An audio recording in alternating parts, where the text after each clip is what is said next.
Shalom Vracha, mes chers amis, quelle est la force d'un homme le jour de Rosh Hashanah? Quelle est la force de ce jour? Et surtout, comment est-ce qu'on va faire pour réussir à utiliser chacune de ces minutes de Rosh Hashanah? Déjà, mes chers amis, sachez que le jour de Rosh Hashanah, c'est la création de l'homme. Mais l'homme, il a été créé déjà depuis 5 jours, 7 jours avant. Ça veut dire le Kaf He Elul. Déjà, nous sommes dans un processus de création, déjà dans les jours dans lesquels nous nous trouvons maintenant.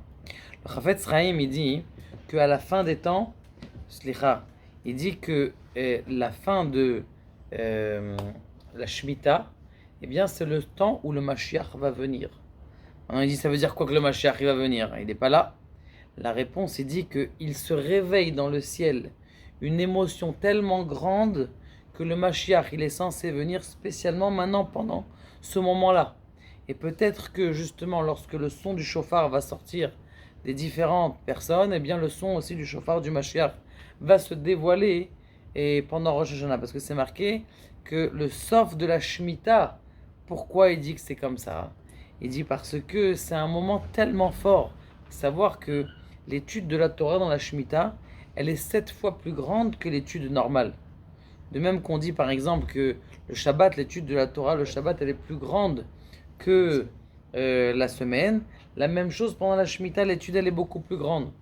La même chose, il dit comme ça. Il y a une grande volonté dans le ciel d'en haut. Il y a quelque chose d'extraordinaire dans le ciel qui va dévoiler, qui fait en sorte que le Mashiach, il arrive. C'est quoi le moment le plus heureux du monde? C'est le jour où le Mashiach, il va venir. Il y a un élève hier, qui s'appelle Adam.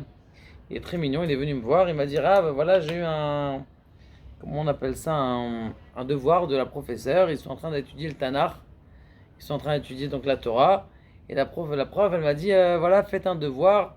Comment vous auriez pu imaginer un monde meilleur? Je dis, regarde, ces gens-là, c'est pas possible. Après, je dis, tiens, je vais réfléchir. Il y avait une fois, le Rav Shach, il était à l'hôpital et il a vu le cardiologue. Il avait un problème au cœur, il a vu le cardiologue. Il dit au cardiologue, dites-moi, est-ce que si vous auriez dessiné le cœur différemment, est-ce que vous l'auriez fait mieux? Le docteur réfléchit comme ça, il réfléchit.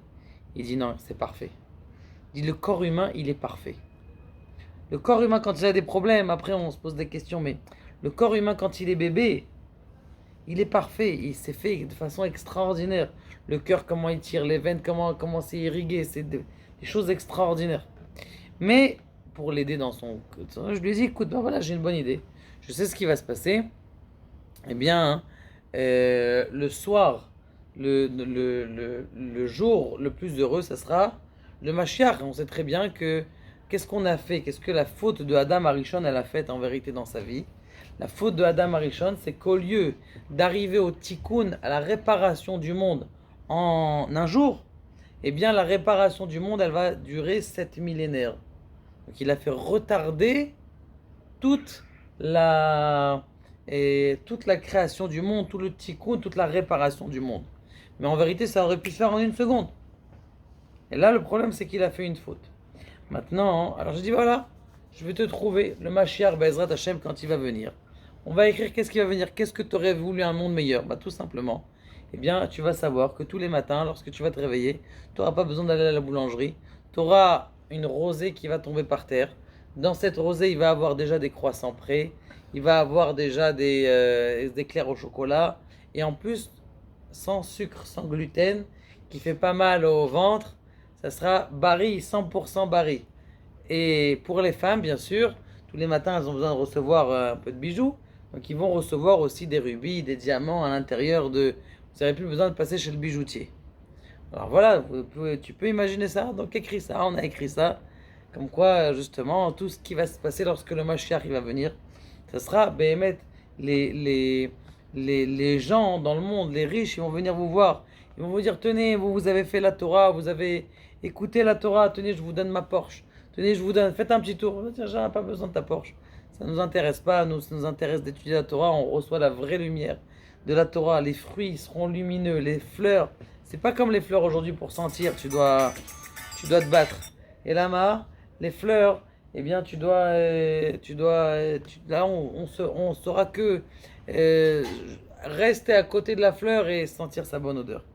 Donc ça, Bezrat Hashem, c'est Bekarov, le Mashiach, il est censé venir très prochainement. Il est marqué dans le Teilim, quelque chose d'extraordinaire. C'est quoi le jour le plus joyeux? Ismechu Hashamayim vetagel haaretz.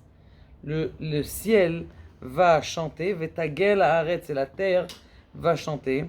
Ira mayam umlo, il va crier le monde.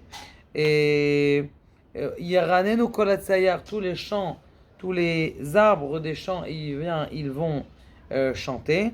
Lifne Hashem, devant Dieu, quand? Ishpot et haaretz, lorsqu'il va juger la terre. Quand est-ce qu'il juge la terre, Akadosh Baruch Hu? Quand est-ce qu'il juge la terre? Il juge la terre lorsque le Mashiach, il va venir, mais aussi à Rosh Hashanah, puisque à Rosh Hashanah on est jugé. Donc de là, on apprend que c'est un jour, Ismechu Hashamayim, on est joyeux. Le Meiri dit qu'il y a une mitzvah d'être joyeux le jour de Rosh Hashanah. Le Shahagat Aryeh, c'est marqué dans le Shulchan Aruch de Siman Tav Kuf Tzadik Zain, que le jour de Rosh Hashanah c'est un jour de joie, c'est un jour de Yom Tov. Et on n'a pas le droit d'avoir la tristesse. Et quand il dit le Rav Chaim Vital qu'il faut pleurer à Rosh Hashanah, il faut pleurer à Rosh Hashanah, il dit c'est un pleur de joie. Pourquoi? Parce que le mot pleur en hébreu il se dit Bechia. Mais dans le mot Bechia, ce sont les acrostiches du mot Besimcha Yegilun Kol Hayom. Avec joie, je vais être à mon apogée de ma joie, je vais jouir toute la journée. Ça, c'est un vrai pleur. C'est marqué que Hana, lorsqu'elle est se levée elle a commencé à pleurer. On sait que très bien que Hana, Sarah et Rachel, eh bien, elles ont été comment on appelle ça? Elles ont eu des enfants. On a décidé que ces enfants ils naissent à Rosh Hashanah, en tout cas soit d'accord d'être fabriqués à Rosh Hashanah. Ça veut dire que dans le monde si spirituel, eh bien la conception elle soit faite à Rosh Hashanah. Maintenant, c'est marqué Vatakom Chana. Elle s'est levée Chana, Vatit Palel. Pourquoi elle s'est levée? Elle s'est levée en priant. Mazem Chané, elle s'est levée debout, elle était assise. Je me lève, je fais un cours debout, non, je fais un cours assis. Mazem Chané. Il n'y a pas de différence. Il va Takom. Quand quelqu'un il se lève, il est joyeux. Elle s'est levée de sa tristesse. Parce qu'à Rosh Hashanah, il faut être joyeux. Même quand quelqu'un il fait les deux Teilim, il ne doit pas penser à sa Ramma, quand il fait les deux Teilim. On a parlé du cours là que le soir de Rosh Hashanah, on fait après le repas 2 fois le Teilim, on peut le séparer aussi. Mais qu'est-ce qu'on doit dire? Il faut que quelqu'un il pense à son amertume. Quand tu fais Teilim avec amertume, eh bien ça n'a pas un bon goût. Il faut que tu fasses avec Simcha. Joie, Baruch Hashem, maintenant, j'ai pas encore ce que je veux. Akadosh Baruch Hu, il a décidé que pour moi, c'est le mieux, que je ne sois pas marié maintenant. Dieu, il a décidé pour moi que c'est pas marié. Des fois, tu peux tomber sur une femme, Laura Lenou. Vaut mieux ne pas être marié. Vaut mieux ne pas être marié. C'est pour divorcer 3 jours plus tard. Ça sert à rien. Alors, on sait que t'es pas encore. Par exemple, il y a des gens, ils veulent avoir des enfants tout de suite. Peut-être que c'est pas bien pour toi un enfant. Attends un petit peu. Bezrat Hashem, t'es pas encore assez mûr. Attends 1 an, attends 2 ans. Alors, il faut comprendre, même si c'est très dur à dire, mais il faut comprendre que les choses, elles prennent un temps et elles ont besoin de prendre un temps. Maintenant, elle dit comme ça, Vatakom Chana, elle s'est levée et elle s'est réjouie. C'est marqué dans le Teilim qu'on va lire à Rosh Hashanah, Bakese le Yom Chagenu. Bakese le Yom Chagenu. Bakese, ça veut dire couvert. Ça veut dire quoi couvert? Ça veut dire qu'on a des forces qui sont d'une telle puissance à Rosh Hashanah, une telle puissance à Rosh Hashanah, que ces forces, elles sont cachées à l'intérieur de nous. Nous, on doit juste les dévoiler. Mais il faut absolument qu'on sache qu'il y a une force, une puissance il dit le Rav Salanter, il dit moi je suis pas Navi, je suis pas prophète. Je suis pas prophète. Je sais pas est-ce que le Mashiach va venir, le Mashiach va pas venir. Je sais pas ce qui va se passer cette année. Mais quand j'ai vu l'année dernière, il y avait la Krena, il y avait la Corona, il y avait les embrouilles, j'avais des problèmes de par là, ça, Ma voiture, elle a été volée. Bon, bah, au Hachem, elle a été retrouvée. Bah, j'ai eu ça. Qu'est-ce que j'aurais dû dire? J'aurais dû dire, en vérité, c'était quand ça? C'était le Rosh Hashanah d'avant, Michal, que ça avait été jugé. Donc je sais maintenant qu'est-ce qui se passe en vrai dans le ciel à Rosh Hashanah. Qu'est-ce qui se passe dans le ciel à Rosh Hashanah? On est en train de me dire, attention, on va faire ça, on va te faire ça, on va te faire ça, on va te faire ça, on va te faire ça. Tout ça, c'est toujours pour ton bien. Mais nous, on veut qu'on le ressente aussi comme bien. Donc c'est pour ça que il dit, je suis pas navi, je sais pas ce qui se passe dans le ciel. Mais en tout cas, quand je vois tout ce qui s'est passé l'année dernière, je sais maintenant, je comprends qu'est-ce qui se passe dans le ciel, qu'est-ce qui peut se passer, les accusateurs contre les défenseurs. Le Rav Shmulevitz, il dit qu'il y a quelqu'un qui, nous, il est mort de la corona. Bezrat Hashem, on prie pour que son âme elle monte au ciel. Il est mort, Rav Shmulevitz, c'était pas là quand la corona, mais il dit il est mort de froid, quand est-ce? Quand est-ce que tu es mort de froid? Bon, devant en janvier, février, le pauvre il est mort d'une pneumonie. Ça a arrivé. Ok. Et il nifta une pneumonie. Il dit non, il n'est pas mort de froid de la pneumonie. Il est mort de froid quand il était en train de prier à Rosh Hashanah. À Rosh Hashanah, quand il priait, il prie. Il sentait pas vraiment sa prière. Si on lui dit, on lui disait à quelqu'un, tu sais, à Rosh Hashanah, tu sais, cette année, il y a ça qui va t'arriver. Qu'est-ce que tu fais? Tu te mets, attends, dis-toi, faut pas se dire, il va arriver des choses les pires, mais tu te dis, il y a des choses qui sont passées l'année dernière, il y a des choses graves, d'accord? Si tu savais ça à Rosh Hashanah, qu'est-ce que tu aurais fait? T'aurais tout cassé. Attends, j'en ai marre, encore un minus, encore un minus, encore un minus, encore un minus dans la banque. À chaque fois, tu dis un minus, ah, j'allais, baraka. Et là, qu'est-ce que tu dis? Tu dis à Rosh Hashanah maintenant, Kadosh Baruch Hu, pas de minus cette année. Il y a quelque chose, il y a des gens qui se disent, qui je suis pour prier? Je suis petit. De qui on apprend qu'il faut faire 100 sons dans le chauffard? De qui? De Sisra. La mère de Sisra, c'était une vieille femme qui était des peuplades autour d'Israël. Et elle a vu que son fils, un musclore extraordinaire, il perdait jamais dans les guerres. Il revenait toujours en premier. Toujours il gagnait ses guerres. Et elle a commencé à pleurer. Une fois, deux fois, 100 fois elle a pleuré.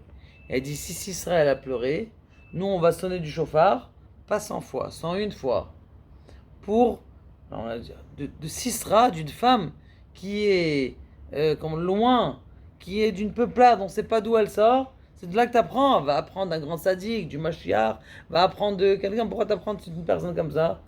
Pour te dire que même si tu crois que ta prière elle ne marche pas, même si tu crois que tu es loin, même si tu crois que tu es non-juif et que ta prière elle n'est pas écoutée, même toi le non-juif, la prière elle est écoutée. Tout le monde est mechoubar avec HaKadosh Baruch Hu. Même les gens qui se disent moi j'ai fait combien d'avérotes, combien de péchés j'ai fait. La mère de Sisra, elle faisait des avérotes toute la journée. Elle envoyait son fils, vas-y mon fils, va le tuer. Vas-y, va le... C'était dans son entraîneur de catch. Son entraîneur de catch, je pense qu'elle était mignonne. Elle était pas mignonne, et elle pleure. Et, et nous, Kalva Homer, les gens, Baruch Hashem, aujourd'hui, ils sont menoumassim, ils ont des bonnes midot, ils ont des bonnes façons de se comporter, c'est Vadak, on va t'écouter. Vous savez quel est le pasouk qu'on lit en premier? C'est beau, c'est très beau ce qu'il a dit Rabbi Darman. Il a dit, c'est quoi le pasouk qu'on dit en premier dans la Hamida?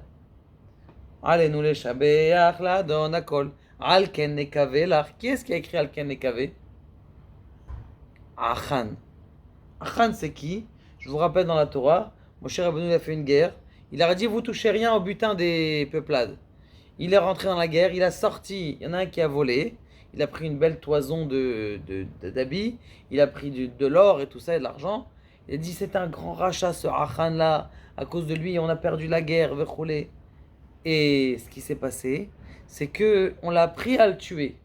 On l'a pris pour l'emmener à le lapider. Maintenant, quand ils l'ont amené pour lapider, il a fait une prière. Alken nekave lecha. Akadosh Baruch Hu, j'ai foi en toi, j'aspire en toi.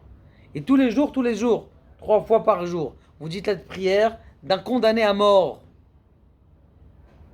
Ça veut dire que quelqu'un même qui est loin, le jour de Rosh Hashanah, toutes les possibilités sont ouvertes, t'es dans tes mains, tout est ouvert. Juste ouvre ta bouche, commence à prier. Le Kojnitz Rebbe, il dit pourquoi est-ce qu'on ne fait pas de Tahanonim la veille de Rosh Hashanah? On ne fait pas Tahanonim. Il dit pour pas que tu rentres à Rosh Hashanah avec la Ramma. Ah ouais, j'ai fait des Averot et tout. Ah, d'ailleurs, ça y est. Il n'y a pas de Tahanonim la veille de Rosh Hashanah. Il y avait une fois, je sais pas où elle est la mouche, depuis tout à l'heure, il y a une mouche qui tourne ici. Et quand on en a besoin, elle vient pas. Bon. Il y avait une fois, le Chazon Ish, il avait une mouche qui lui tournait autour. Alors son bédo était à côté. Il pousse là, il pousse la mouche. C'est pas arrivé encore, je l'attends. Bon, et donc, son bédo, il arrive. Et il pousse la mouche comme ça, mais elle revient de tous les côtés. Il dit laisse-la, laisse-la. Ça, c'est une mouche de Rosh Hashanah. C'est quoi, c'est une mouche de Rosh Hashanah? Des mouches de Rosh Hashanah et des mouches de Pessah. C'est quoi ça? Et des mouches des fêtes? C'est quoi cette histoire-là? Il dit non. C'est une mouche que elle a été canirée. Si tu l'as chassée une fois, et que c'est pas une mouche comme ça. C'est Akadosh Baruch Hu, il a décidé que maintenant je sois embêté par une mouche. C'est Mina Shamaim. Akadosh Baruch Hu, s'il y a une mouche qui vient des trucs qui viennent t'embêter, eh bien, il y avait une fois des poissons. Et vous savez, les pêcheurs, comment est-ce qu'ils font pour pêcher des poissons? Ils envoient de l'appât. Ils envoient de l'appât, des kilos d'appât. Ils envoient des kilos d'appât. Une fois qu'ils ont envoyé l'appât, eh bien, ils ont des filets en dessous l'appât. Maintenant, ils les laissent comme ça, les poissons, bien tranquillement. Tous les poissons, ils viennent, ils mangent, sont contents, heureux, pépères. Maintenant, ce qui se passe, c'est que le matin, il arrive, il lève tous les poissons. Il lève tous les poissons. Ah, on s'est fait attraper. Je t'ai pas fait attraper maintenant. Quand t'as fait ta Avera, déjà, tu t'es attrapé. Je t'ai fait attraper quand t'étais... Il dit, il y avait une fois, ils ont commandé une synagogue. Comment est-ce qu'on commande une synagogue? On fait une caravane en Israël, il faut des synagogues partout. Et il faut... Donc on descend une caravane. On envoie une caravane. Et le gabaï de la caravane, le gabaï de la synagogue, il est content. Il va recevoir sa nouvelle synagogue. Et voilà, il lui livre. Et alors il dit, où vous la voulez la caravane? Là, ici, cet endroit. Il y a de la place. Par là, de ce côté. Non, plus par là. À gauche, à droite. Magnifique. Alors l'enfant, il regarde, c'est beau, purée. Il bouge la synagogue comme ci, comme ça. Il pose la synagogue, magnifique. Et là, Shalom Vacha, merci beaucoup. Tiens, voilà pour la livraison. Il rentre dans la synagogue. Qu'est-ce qu'il voit? La synagogue, elle est à l'envers. Le Echal, au lieu d'être au Mizrach, au lieu d'être à l'est, il est à l'ouest. Son fils dit, papa, vas-y, dis-lui, à gauche, à droite. Il dit, c'est fini maintenant. Il n'y a plus d'à gauche, à droite. Et à gauche, à droite, c'était que quand la manivelle, elle était là. La gauche, à droite, c'était quand la manivelle était encore ici. Quand la grue, elle est plus là, tu peux plus dire à gauche, à droite. Pendant Rosh Hashanah, la grue, elle est dans l'air. C'est maintenant qu'il faut... Il y a un Rashi qu'il faut se rappeler tout, comme ça il dit Barav Biderman. Il dit, il y a un Rashi qu'on doit se rappeler tout Rosh Hashanah. Il ne faut pas l'oublier, tout Rosh Hashanah, ce Rashi. Il y a un passage qui dit comme ça. Il dit, il dit le pasuk, Vayakom Omer, Vayakom Lach. Ça veut dire quoi ça? Il dit que en Rosh Hashanah, Kadosh Baruch Hu, il écoute toutes les tfilotes. Et il dit Rashi, Ma shetevakesh ma yotzer, ce que tu demandes à Kadosh Baruch Hu, il va faire. Il était une fois, et il y a une halakha dans le Shulchan Aruch. Il y a un monsieur, il vient, il dit à son associé, c'est pas son associé, c'est son rentier comme ça. Ça veut dire, moi je donne ma terre, et lui, quand j'ai donné la terre, eh bien il, comment on appelle ça, il travaille la terre. S'il te plaît, ça te dérange pas cette année, tu me plantes du blé. Très bien. Lui, qu'est-ce qu'il est parti faire? Il a planté de l'orge. Très bien, magnifique. Maintenant, ce qui est arrivé, c'est qu'il y a une Makat Medina. C'est quoi une Makat Medina? Il y a eu dans tout le pays, il y a eu la grêle partout. Toutes les moissons de tout le monde, ils ont tous gelé. Tous. Alors, il vient le voir, il lui dit, écoute, alors, si quelqu'un il s'est trompé, il lui a fait de l'orge et du blé, il doit payer, c'est normal. C'est erreur professionnelle. Maintenant, s'il y a eu la Makat Medina, il ne doit pas payer. Pourquoi? Parce que c'est pas de sa faute, c'est un... Maintenant, si l'autre, il lui a dit, tu me plantes du blé, et il lui a pas planté de l'orge. Quand tu lui as planté de l'orge, eh bien, l'orge, il s'est abîmé. Il lui dit, mais tu dois me payer. Il dit, pourquoi je dois te payer? Il dit, je t'ai planté de l'orge, mais de toute façon, tout le pays entier, il a été érasé. Donc pourquoi est-ce que tu me dis que tu dois me payer? Il dit, parce que quand moi, j'ai prié à Rosh Hashanah, j'ai prié pour mon blé. Toi, tu m'as planté quoi? De l'orge. Mais tout le pays. moi j'ai prié à Rosh Hashanah. C'est marqué Vayakom Lach. Vayakom Lach, ça veut dire que ce que tu as prié à Rosh Hashanah, ça va être exaucé. Ma shetevakesh ma yotzer ou yaase. Ah, mais tu veux dire dans le prochain Mishpat, Amotzi mechaveru ala veraya. En davar kaze. C'est une halacha lemaase. C'est-à-dire que si quelqu'un s'est trompé, il doit te payer le champ.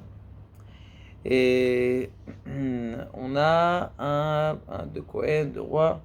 Il nous reste la tefila Ken. À l'époque, on avait des gens qui priaient pour nous. On avait des gens qui priaient. On avait le Mashiach, le Cohen, Cohen Mashiach. On avait le roi qui priait pour nous. C'était écouté. Maintenant, qu'est-ce qu'on a? Quand est-ce qu'on est écouté? On est écouté à Moussaf de Rosh Hashanah. On est écouté à Moussaf de Yom Kippourim. Yom Kippour et Rosh Hashanah, c'est des jours où on est écouté. Il ne faut pas dire non, je ne fais pas de prière. Il faut tout prier, prie pour tout. Prie pour tout, d'abord la spiritualité, et dire que tout ce que tu vas recevoir tout autour, c'est pour la... Il y avait une fois Nicolas. Nicolas, c'était un empereur. Il aimait sortir comme ça, habillé normal, sans être roi. Il aimait sortir, et lorsqu'il sort, eh bien, il s'assoit à côté d'un type, il dit, si Nicolas il aurait été là, et tu lui demandes quelque chose, qu'est-ce que tu lui aurais demandé? Il dit, moi je lui aurais demandé une villa. Oh, très bien, il s'assoit à côté d'un type, si Nicolas était à côté de toi, donne-moi ton numéro de téléphone. Il lui dit, si Nicolas était à côté, moi j'aurais demandé une banque. Ok, donne-moi ton numéro de téléphone. Ok. Troisième, il dit, qu'est-ce que tu aurais demandé? Moi j'aurais demandé $1 million. Il s'assoit à côté d'un autre, il dit, si Nicolas il était là à côté de toi, qu'est-ce que tu lui aurais demandé? Moi je lui aurais demandé qu'il me foute la paix. Moi j'en ai marre, arrête de me prendre la tête, ne me prends pas la tête. J'ai besoin de paix, laisse-moi du calme s'il te plaît. Laisse-moi tranquille, arrête tes histoires, c'est Nicolas, il est là. Le lendemain, Nicolas, il a pris les numéros de téléphone. Il envoie la première lettre, vous avez reçu une villa, bord de mer, en Russie. L'autre il dit, toi tu as reçu une banque. Tiens la banque, Kochland, ça t'appartient. L'autre, c'est la banque, toi tu as reçu ton $1 million. Bechavot, tu as tout ça. Et l'autre que tu voulais du calme. Voilà, hier, tu as posé la question de Nicolas si tu voulais du calme. Eh bien, on te donne du calme. Shalom Ouvracha. Il faut faire attention à Rosh Hashanah. Il faut demander à Kadosh Baruch Hu des choses extraordinaires. Il ne faut pas le laisser. Il y avait une fois à Getsed. C'est une histoire qui est très très connue. Et on voulait me montrer ce sidour, mais ça m'a pris du temps. J'étais en Angleterre.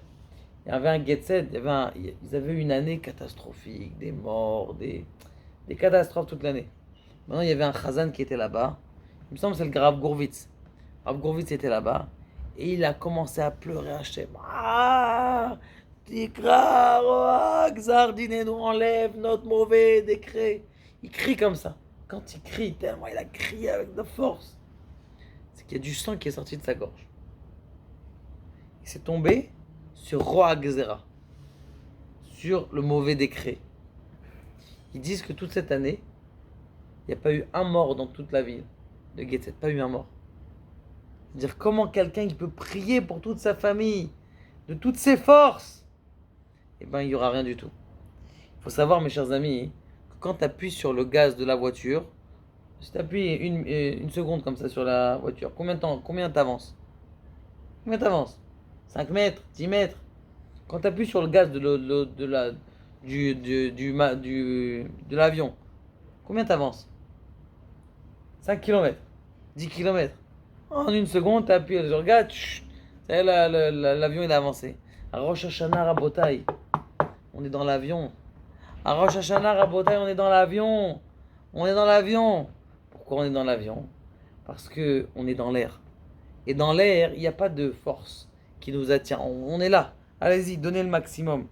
Le Briskerov, vous savez qu'il étudiait très fort. En Rosh Hashanah, il n'étudiait pas. Il faisait que Teilim. Moi, je pense que dans cette anaga, de ne faire que Teilim, eh bien, c'est une sorte de hanava. Moi, je suis rien. Je dis Teilim, je sais dire que Teilim, tout ce que je sais faire.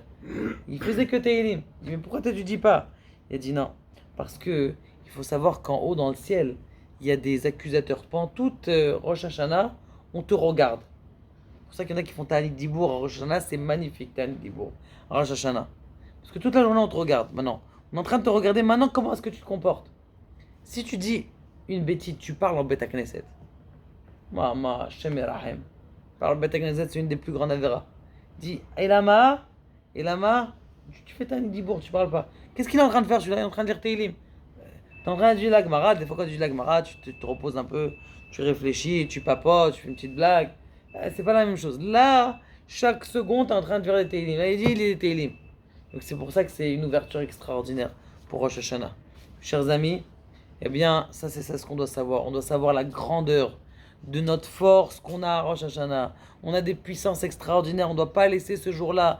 On ne doit pas perdre son temps à papoter des bêtises le soir de Rosh Hashanah. On doit étudier au maximum, lire le Teilim, Bezrat Hashem. On espère que Béhémet, ce Mashiach, qu'on attend tous, et que ce jour le plus heureux du monde, il puisse être là dans quelques jours. Baruch Adonai, Amen.